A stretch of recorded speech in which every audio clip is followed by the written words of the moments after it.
And Erick Erickson is with us, the conservative talk radio host of the Erick Erickson Show, joins us. You know, I want to start with Hegseth, Erick, and Joni Ernst. Senator Joni Ernst seemed to have, I don't know, however you want to phrase it, changed her tune or is more open to working with Hegseth, but her comments seem to suggest that she's going to work through the process with Hegseth. Is he on pace or on course to be confirmed now, do you think?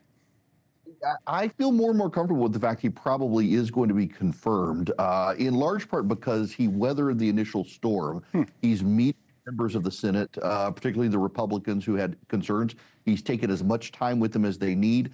You know, Donald Trump does like to hang his nominees out there and see both what the activists say, what the politicians say, what the press says, and then see how the nominee responds. Unlike Matt Gaetz, who really didn't put up a big fight, Hegseth not only put up a big fight, but went straight to the senators to meet their concerns, particularly Joni Ernst, who's one of the senators who had a lot of concerns with him and his presence. And now she's changing her tune. It really is a noticeable change of tune, but it's not just because of Hegseth's meeting. There's been a lot of outside pressure on Joni Ernst and other Republicans to toe the line on Hegseth. Yeah, so now she says they had a good meeting in this most recent meeting, and you're right, the pressure's coming in from Trump's allies on this. So Hegseth had two issues, essentially, people questioning whether he's qualified for the job, which is one issue, and then his personal issues from the past, including these allegations at an incident in California years ago. So Senator Lindsey Graham today said this about Hegseth. Let's listen.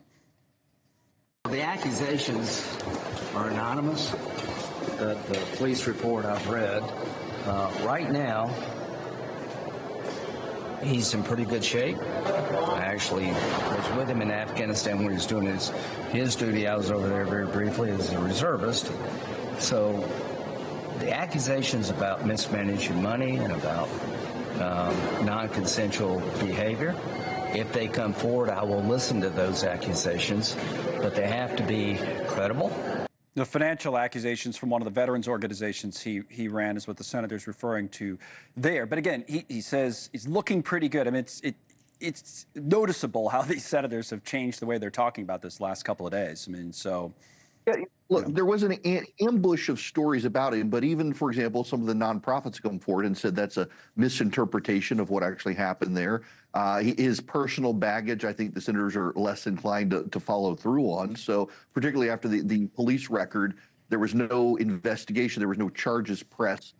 So they're starting to change their tune, particularly as they've met with him. All right, a couple of things here before we let you go. You mentioned it already, the pressure that's on some of these senators. The Politico had this, The Hill had this headline about GOP senators feeling the weight of Trump's loyalty test on the nominees. And that kind of gets into not only Hegseth, but to others, playing that clip that we just heard from Senator Graham, and others include Tulsi Gabbard. Here's the comments from Tulsi Gabbard, who's on Capitol Hill.